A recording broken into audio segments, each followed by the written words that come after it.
Hello, listeners, and welcome to the Sailing the East podcast. I'm Bela Musits. This is our podcast about sailing and cruising the east coast of the United States. In this episode, I am interviewing Simon and Sawyer Balint. They are a father and son team that spent last summer cruising the coast of Maine. Sailing is relatively new to them, and this was their first extended cruise. They visited many interesting ports in Maine and had other members of the family join them as well. Welcome to the podcast, guys. Thanks for having us. Hey, thanks, Bela. Yeah, sure. So, how long have you guys been sailing? Well, I guess I can start because maybe I started a little earlier. Growing up, we had a little place on Lake Champlain and we had a sunfish. And I have vivid memories of my father and I going out there when I was maybe 8 years old. And there was no wind. And then my father lost the paddle. So it was a very long sort of hand paddle to get back to the shore. But that was essentially the full extent of our sailing experience until quite recently. About 5 years ago, I joined the collegiate sailing team at my undergraduate school. And I really just walked on with essentially no experience. And that's how I learned how to sail. I think through that, in the couple of years after I started, Simon and I would go out in the 420 and sort of learn the basics there. But yeah, I would say it's all been the past couple of years. And really until just recently, it's been on smaller boats. Yeah. So, and how about you, Simon, other than sailing around up in Willsboro Bay on Lake Champlain and sailing? Yeah, that's basically it. I mean, we had a lake house. So as a kid, from a toddler on, I was always in the water. So I'm certainly comfortable around water, and I've had motorboats and, like the old Sunfish, but no real, no sailing experience, no real sailor training until, Sawyer started getting into dinghy sailing. And then we had this idea of buying a blue water boat. That was about 3 years ago. Yeah. So what was the genesis of that idea of buying a larger boat? I can tell you my idea. Sure. Yeah. I want to hear. We get each of your versions here. Yeah. Well, I mean, so in general, I love boats. I love the water. It's just, a lot of people do. So you dream about boats. I used to get Wooden Boat magazine as a teenager and stuff like that. For me, as a father, I have always tried to, keep it interesting with my kids. And when they're little, it's pretty easy, right? You can tell them a story, or they get a little older, you can go on a hike. And it gets a little more challenging to keep up on that. So as my son in particular was getting into dinghy sailing and really enjoying his college sailing experience, I thought this might be a great way to keep us doing something in common that we could share as we got to that next, stage of sort of father-son relationship. So that's where I was coming from. I don't know if Sawyer realized that, but that's what I was trying to do. Yeah. Excellent. How about you, Sawyer? Well, I don't know. So, I do have memories as a younger kid, always being into the idea of living on a boat. My parents will laugh about this all the time, even today. How I used to have these books of boat designs, and I would go through the designs, and every day I'd have a new favorite boat. And most of the times they were wooden boats, and I had this sort of dream in my head as like a 12-year-old of building my own boat and living, rent-free and tax-free and all that great stuff. And then I kind of grew out of that in high school. My life got busy in other ways, and I stopped kind of thinking about being on a boat. But then, getting back into sailing at college kind of revitalized that interest. And I remember, my father, came up with the idea, or at least brought the idea to my attention the summer before my sophomore year. And it seemed like a really cool idea. And, I don't know if I was thinking about it quite as much as Simon was, but the idea to do something, with my father, with my family, another way to stay on the water, it really was very appealing to me. Yeah. So a lot of people sort of dream about buying a big boat and sailing off wherever, right? Sailing around the world or just sailing around, the port they're at. a lot of people dream about it, but a lot fewer sort of take that first step, take that action, right? Do the actionable thing. So what was the forcing function that said, okay, we're actually going to do this? Well, Bill, you and I spoke in your other podcast about entrepreneurship. Yeah. And I guess I would say, me personally, sort of I don't think I have a conscious plan about it, but if I look back on the things I've done in my life, I've often sort of had this idea pop into my head, and it percolates a little bit, but then I kind of force myself to take the next step in some sort of way that I have to move forward. So yeah, we had this idea of a boat, buying a boat, and then we did come up with kind of a stage plan as to how we would do that. In fact, I talked to you because you're the only person I knew that had. Oh, we just lost our connection or something here, guys, because you're frozen. Had like real sailing experience, so I have audio, but not okay. video. So hang on, now you're back. We're back. So I think the last thing you said, Simon, before we lost the connection here, was that you had a plan, and you actually talked to me because I was the only person you knew who had some sailing experience. Yeah, so I talked to you. It was actually an event, if you remember, in Schenectady that you were hosting, and yeah, you gave me some good advice, like go take some sailing classes, some of the offshore classes, and maybe go charter a boat, and step by step. So we kind of made that sort of plan. So and I actually, our plan was go to a boat show, to kind of look around, take some classes, be a crew on a charter, then get certified to do our own charter, and then buy a boat.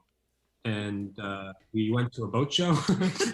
We met a broker, and we started boat shopping. We bought a boat like 2 months later. Yeah, so we kind of skipped steps 3 and 4 there. Skipped steps, yeah. Skipped all the preliminaries. Yeah, but again, I mentioned this last time. We bought the boat that we thought was right for us after looking at a few, but we did, and it was kind of an advantage. We bought a boat in Florida because then we were forced to sail at home. Oh, I see. And that was actually going to make us learn a lot. So one I shouldn't say a fear, but I've seen other people do it. Is you buy a boat.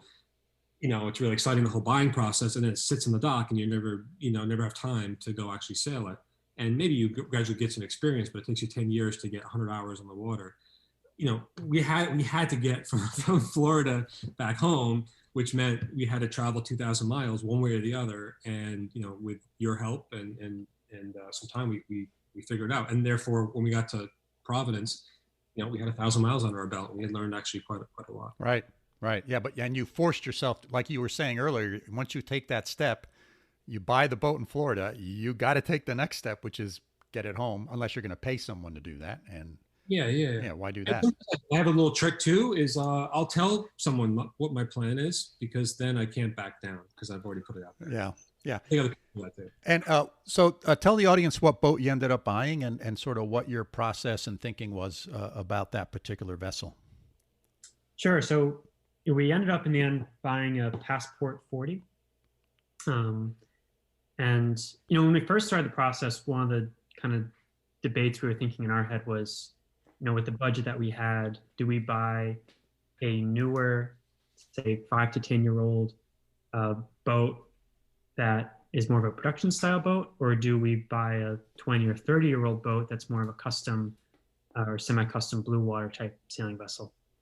And going into the buying process, there were a few different designs we were thinking of, and we went to the Newport Boat Show, and got to see a little more of the range of options. And I think it became pretty apparent to us quite quickly that we would rather go for the older, but perhaps higher quality option.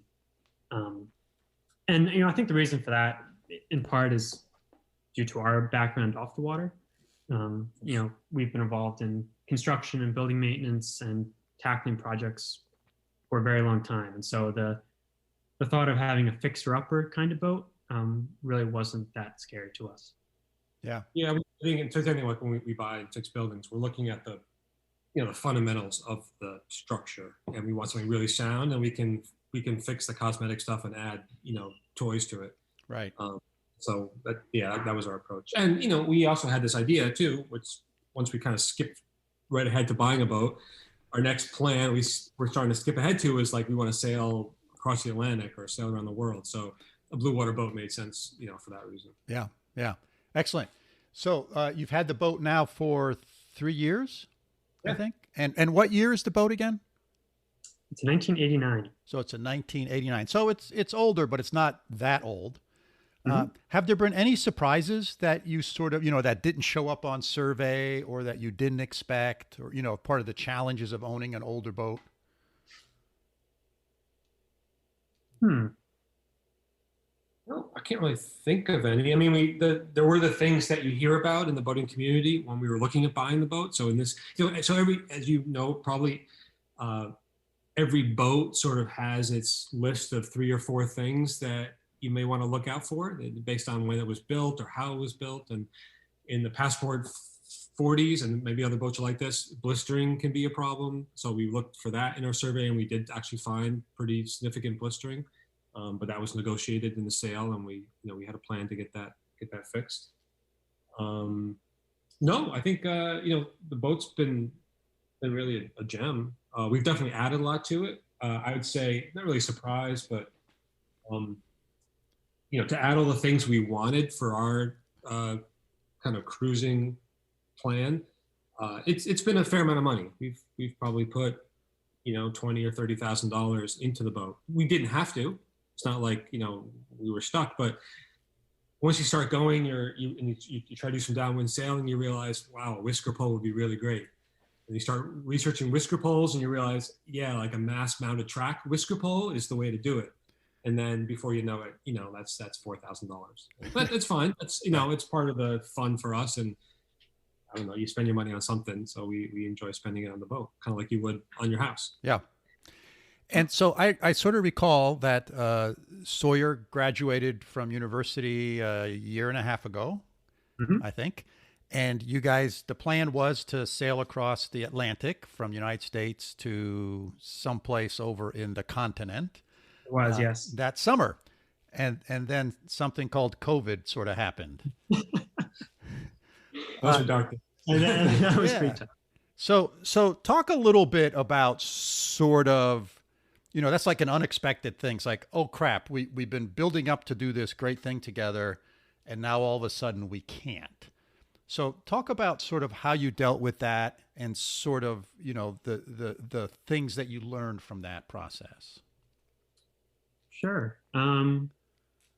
Well, for me, that early part of 2020 was turbulent in a few ways, because not only was it the cancellation of this trip across the Atlantic, it was also the cancellation of the final sailing season for me, my senior year. And, we were slated to go to nationals. We were ranked #1 in the country. So kind of there were a lot of elements that we were thinking of. But I think, very early on, we started thinking about what the other possibilities would be. One of the limitations was, of course, there were a few factors. One factor was we wanted to remain close enough to home that we could get home by driving if we had to.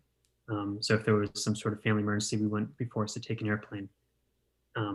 So that, kind of helps constrain our geographic area.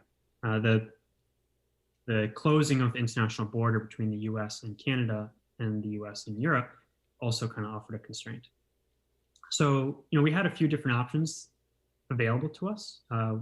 I spent hours planning routes up and down the coast, up into Canada, Nova Scotia, down all the way to Florida and the Caribbean, just to kind of have a suite of options. And then by the time June came, we could make an informed decision about what we wanted to do that summer. And it was pretty apparent that cruising the coast of Maine would be a really compelling option, because, it's only a few hours from where we live in upstate New York. But it's in a car, yeah. But it's a really compelling area to sail on a sailboat. Yeah, excellent. So let's talk a little bit about that trip. Where did you depart from? So the boat at the time was in Rhode Island. So Okay. we left Rhode Island and then we went east, up Buzzards Bay through the Cape Cod Canal, and then north up into Maine. And Yeah. and so talk about the crew, sort of how you did it, and a few. Let's peel that onion back a little bit more. A few more details. So you left Narragansett Bay, and where'd you go to? Who was on the boat, etc. Yeah, so it was just Sawyer and myself. Sawyer's the captain, as I could say. I'm the I don't know, the purser. You just own the boat, right? The purser, right? So, but it's true actually. Sawyer knows a lot more, and he's younger and he picks things up more quickly than I do. So, but yeah, there's just the two of us, and we've done some overnights before. We've done some decent cruising, just the two of us, and we also work together. We work together in reconstruction, so we have a dynamic that works pretty well. We don't need to always talk a lot. We kind of know what each other is about to do. So just the two of us for crew. Yeah, we left, and our plan to get to Maine was to try to get there quickly and then enjoy the month in Maine. So it's basically it's a one overnight. I think the total trip was maybe 40 hours to leave, or 50 hours. To leave from Narragansett Bay, up Buzzards Bay, through the Cape Cod Canal, try to get through that before sundown, and then you go overnight up the whatever that is, the Gulf of Maine or something, and then you arrive in Portland sometime the next day. Got it. And so their idea was just to hump it out there, and then Sawyer, of course, had all sorts of itineraries and routes and places we should see. And we could sort of take our time because there's a lot of interesting things in Maine, 3 miles up the coast or 5 miles up the coast. You don't have to go very far to get to something really, really interesting. Yeah. So we basically, hopped along the coast, for a month. And we actually, we spent 32 days at anchor, which was not a cruise across the Atlantic, but it was, definitely kind of being self-sufficient and living on a boat as if we were, cruising long distance. Yeah. And you had other family members join you during part of that trip as well? Yeah, we did, which was great. We were able to connect with a few people. So my mom and sister came out for about a week, which was really nice. Again, because it's not that far driving wise, we were able to pick them up in Maine and then cruise around and then drop them off right back at the end of the week. So that was good. I also have some friends from college who live up in Maine, so I was able to connect with them as well. Oh, that's nice. Right. Yeah. We got to. So Sawyer has a friend who lives on a little island in Maine. So we pulled up outside the island, dropped the anchor, took our dinghy to shore, and then went to their house for dinner. So for those who haven't done Maine or are thinking about it and who live sort of on the East Coast or Northeast, that is one really interesting thing about Maine. And what's really nice is you could sail it for an extended period of time with your crew or maybe one member of your family. And if you have other folks, friends or family who might just want to come for a weekend or something, it's a 4 or 5 hour drive from, upstate New York or from New York City. Not really hard for a person to do who wants to just maybe spend a weekend with you, not the whole month. Right. So right. That was great. Yes, that's one of the great things, in this podcast, we sort of talk about sailing the East, and one of the nice benefits of sailing the East Coast is there are lots of places typically up and down the whole coast where you can stop and pick people up, drop people off, etc. The West Coast is much more problematic when it comes to those types of things. Absolutely. And even as you get down to the sort of southeastern part of the United States, and that's why it was never developed like the Northeast was, the kind of inlets and harbors and cities are much further and farther in between. Yeah. So in Maine, every 3 miles is a little cove, a little town.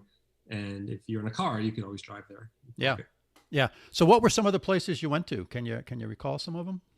Oh man, there's a lot to list. So we started in Portland and essentially moved all the way east, to Bar Harbor, and then came back. So along that route, I'm gonna miss a lot of them, but Portland, Port Clyde, Camden, Maine was beautiful. Rockland, Stonington was another really cool town. Yeah, Stonington was cool.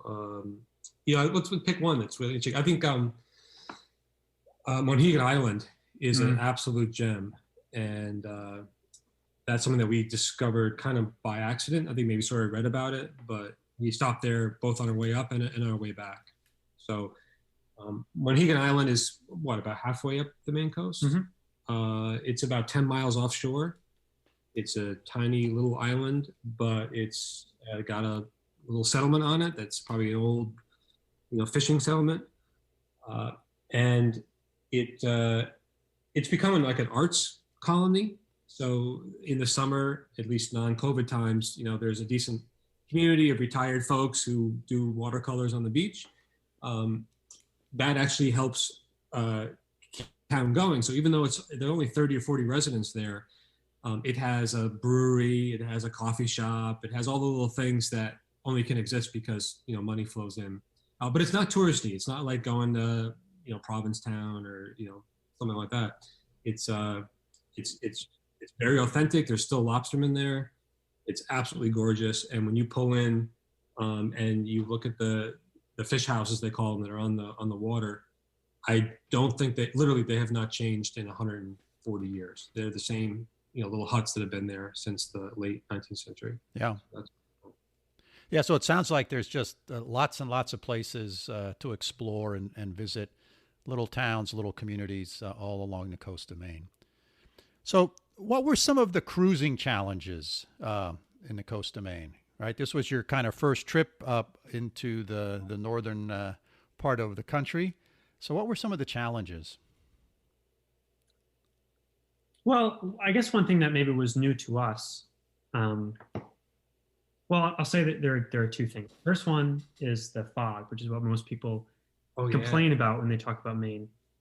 In our case, the fog wasn't as problematic as it might be for other people because we have a reliable radar and we have an AIS transponder.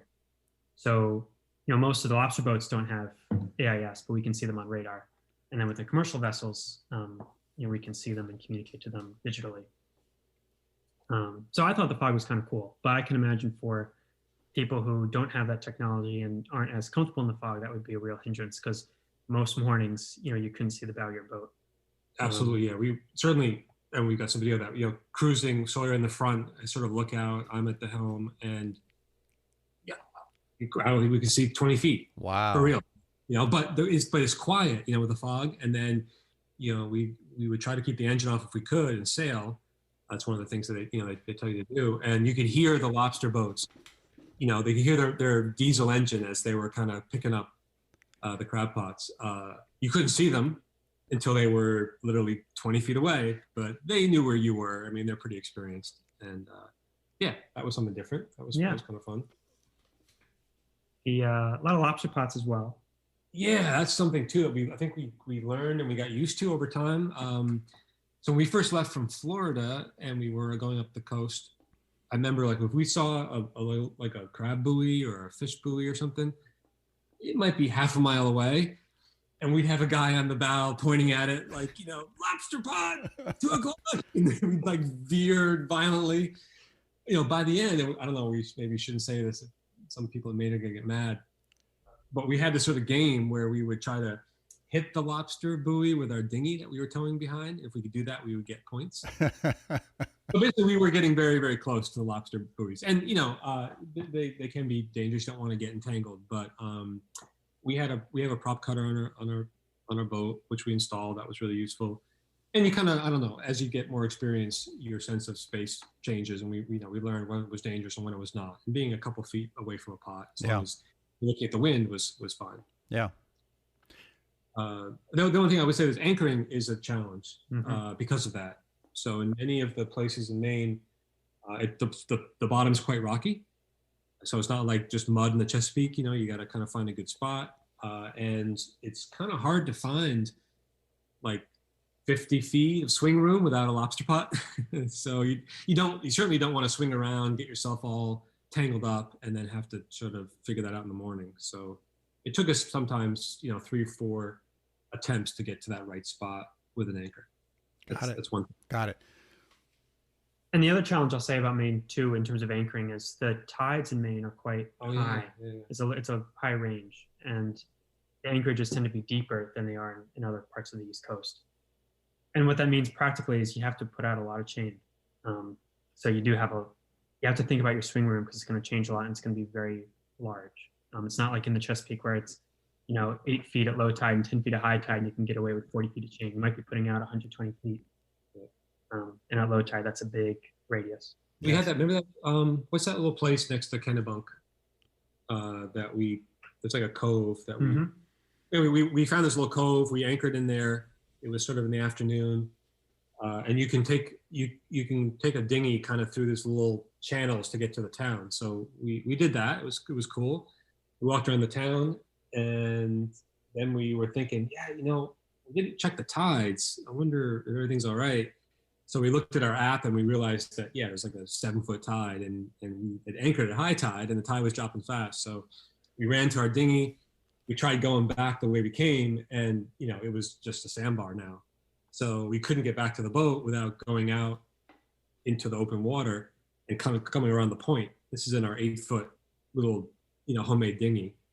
So that was a little hairy. And by the time we got back to the boat, it was nightfall. And when we got on the boat, we have a 5.5-foot draft, and so we had about 6 feet under the boat, and the tide was still going down. So we had to pull the anchor, try to find another spot. That was a good lesson. Like check the tides before you. Yeah.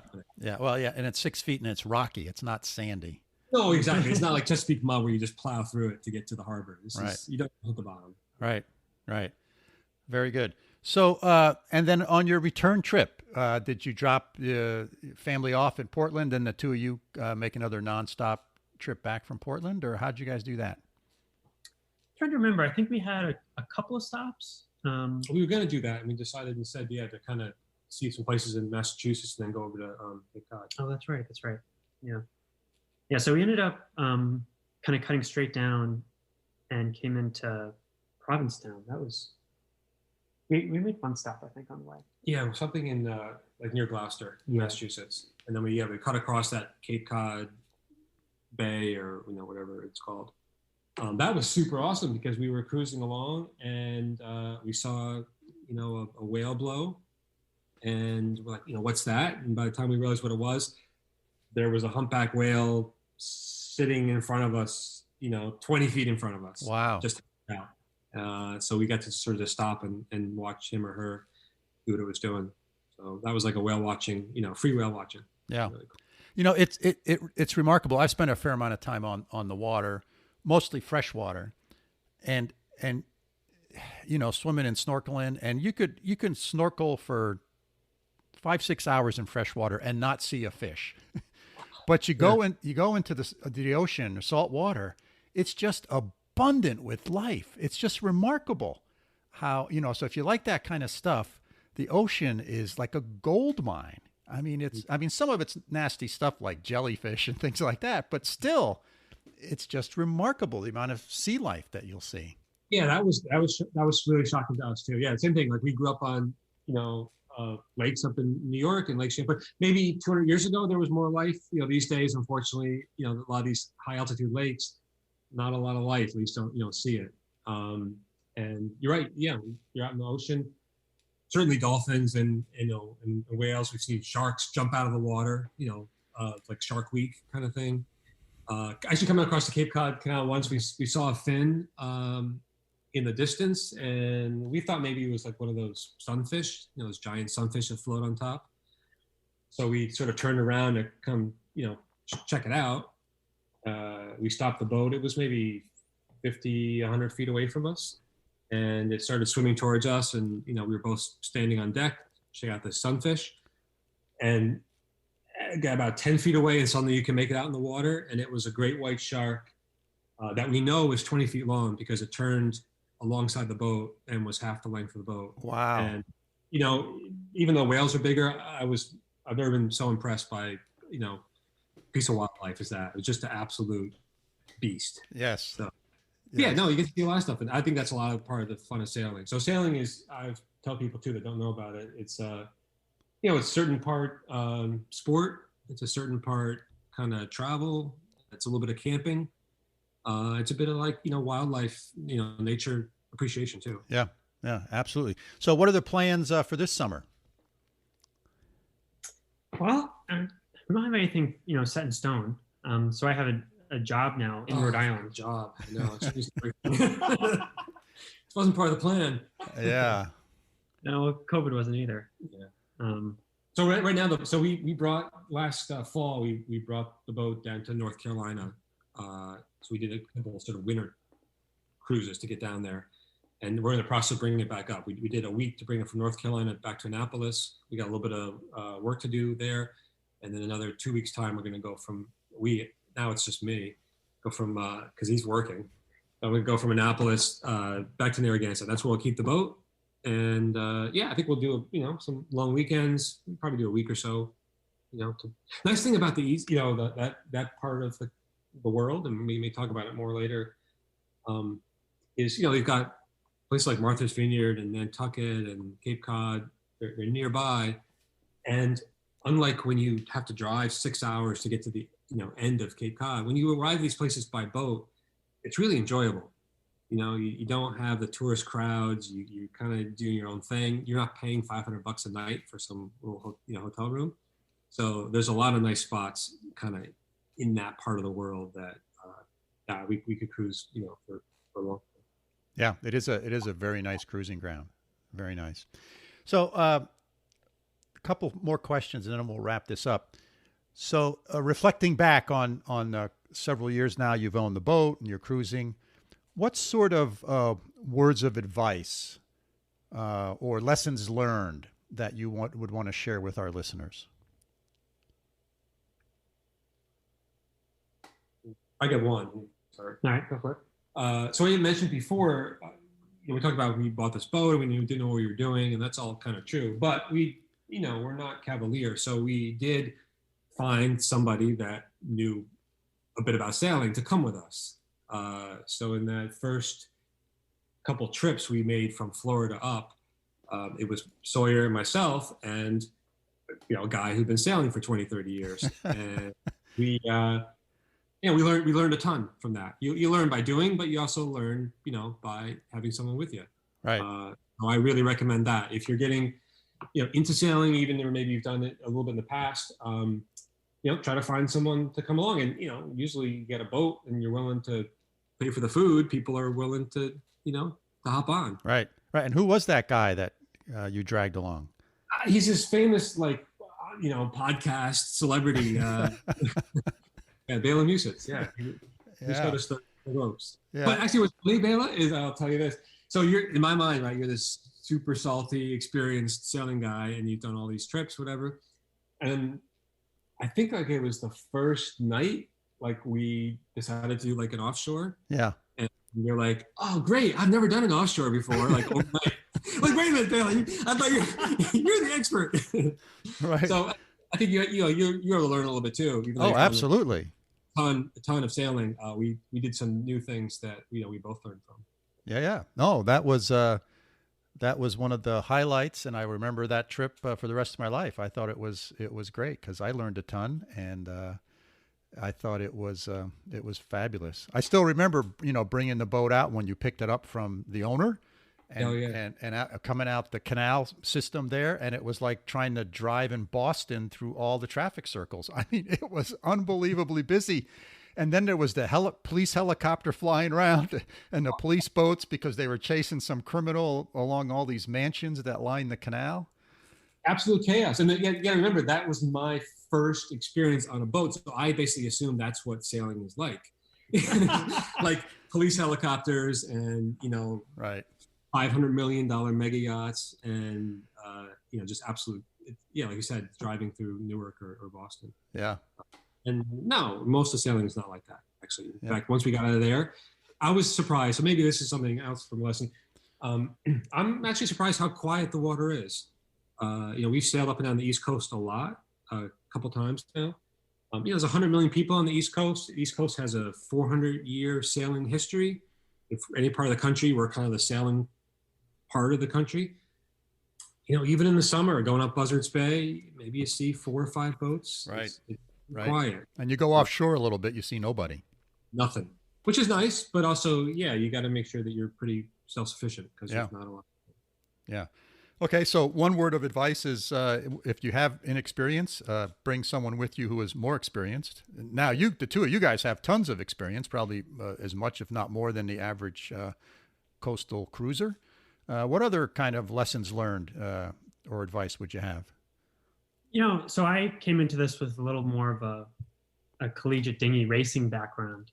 I thought I knew a lot, since I was sailing 3-4 hours a day all through college. I guess the fundamentals are similar, but the truth is, when you're cruising and you're doing offshore sailing, it's a very different priority list. And I think it took me a little while to fully appreciate that. You have to think of a variety of different factors, and your priorities are just really different. It's not necessarily getting from point A to point B in the fastest amount of time or the shortest possible distance. You want to be comfortable and you want to be safe, and you want to be thinking about the weather and what you're comfortable with and what matches your level of experience. I think it took me a couple of trips to really appreciate that. The second element, and this is something that I've learned a lot over the past 2 years, is just all the maintenance we've done on the boat. I think over the past 3 years, even though this was marketed as a relatively turnkey vessel for a boat of its age, we've done maintenance on almost every system on the boat. And we've done it all ourselves. And that's also been an incredible learning experience, because it's taught me so much about how to wire solar panels to the battery, how to install a VHF radio, how to do maintenance on the engine, the windlass, the sails, the pressure water system. I think the nice thing about Simon and I, with our background, is we're not afraid to tackle a project and try it ourselves. And so that's, on the one hand, it's been a lot of hours, but on the other hand, it's been a real opportunity to learn a lot of new skills. Yeah. I mean, we think we enjoy that, but that would be maybe a lesson for folks that are thinking about, buying a boat. Unless you just have, an endless bank account and don't mind spending a ton of money, I think you need to be prepared to roll up your sleeves and do some work. Again, this boat was probably the best of its kind in its class, and was very well maintained, but we have to fix stuff all the time. Right. It's just part of owning a boat. Right. I was just going to make a comment that I've watched enough YouTube channels and listened to other sailing podcasts. Even people who buy a brand new boat, right out of the factory, are still doing lots and lots of maintenance and et cetera. And it's interesting in that, I mean, I can remember being a kid growing up that, in the 60s, automobiles were not very reliable. And, it took a lot of you were always tinkering with your car to kind of keep it running. But nowadays you can buy a car, you can get it, and you can basically drive it for, other than change the oil and put new tires on it, for 10 years and not do anything. But boats haven't really progressed, right? Boats are still like cars were in the 60s. They're like still stuck in that sort of, gosh, you're constantly, checking this or doing that, and stuff breaks. It's not super reliable. So it's an interesting sort of industry from that perspective. So that's good advice. Yeah, be prepared for that. Another, if we have time, another thing I would say from a cruising standpoint, there's so many fantastic, apps and pieces of software that are relatively, cheap or free that you can use. That's kind of amazing. So you can look at offshore wind forecasts that probably only the most elite sailors in the world had access to 5 years ago, and now anyone can download it. Things like Active Captain, or community of sort of boaters, is very useful for getting information. On the other hand, I will say that you need to be careful about the information you get, and sort of like anything, look at multiple sources, use your own common sense. I think Active Captain was a great resource, but it is social media, and Sawyer and I will laugh. Invariably, there's some write-up about some place, and it's hyperbole. People like, oh, don't come in here at night. It's a 7-knot current.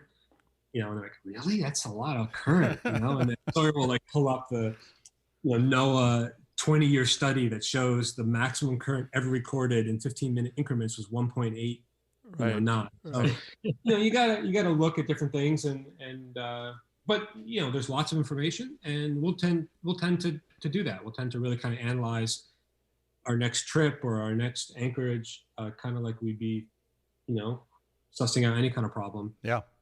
And then approach it that way. Yeah. Well, it's also interesting that things like tides, they're pretty predictable, and they don't get them wrong very much. And if they're wrong, it's maybe an inch or two, but it's not 3 feet wrong. Yeah. However, winds, on the other hand, right? We all see, we use all these apps, whether Predict Wind or something like that. It's a model. It's a mathematical model predicting what's going to happen in the future. It's not reality. And so my point being is you can get lulled into thinking, Predict Wind just said it's going to be 10 knots out there today. And all of it, and you're not really prepared for it. And then all of a sudden it's 20 or 25 knots. Absolutely. And that happens all the time.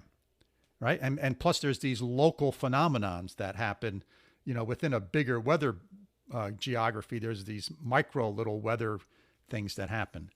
So you got to look around. And another thing is, and I think we've learned this too over time, is we used to get very focused on the wind, like exclusively focused on the wind, because wind's important when you're sailing. And also we had read all these, horror stories of this massive gust and, the boat broaches. And so we're always focused on wind. Well, that's part of it. But, there's two other factors. One is like really crappy thunderstorm. Can change things. That's not in that wind forecast. You got to look at actual other weather forecasts. And in terms of comfort and actual safety and feeling of safety, I think seas are more important. Yeah. We sailed in 30 knots with a nice following sea or a fairly calm sea. It's, you're sitting in the cockpit looking out the back like, you're watching the movies. It's 12-foot waves, but they're behind you. It's no problem. We sailed into 4 or 5 foot chop. You feel like the boat's going to go down. The water's splashing over the bow. Right. You're getting seasick. Right. So I think we look at seas a lot more now than we do wind, and we didn't realize that for like the first year.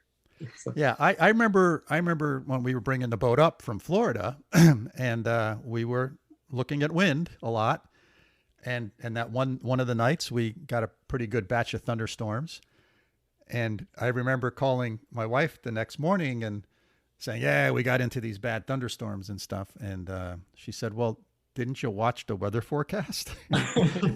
And it was like, no, we didn't. We have all these other, tide tables and currents and wind models, but we didn't sort of like listen to the local weather forecast. Like Larry at, live at 5. Right, exactly.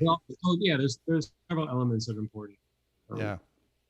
Hey, well, this has been great. A few last parting words before we conclude this podcast? I don't know. It's been great. The past 3 years have been an incredible upwards trajectory.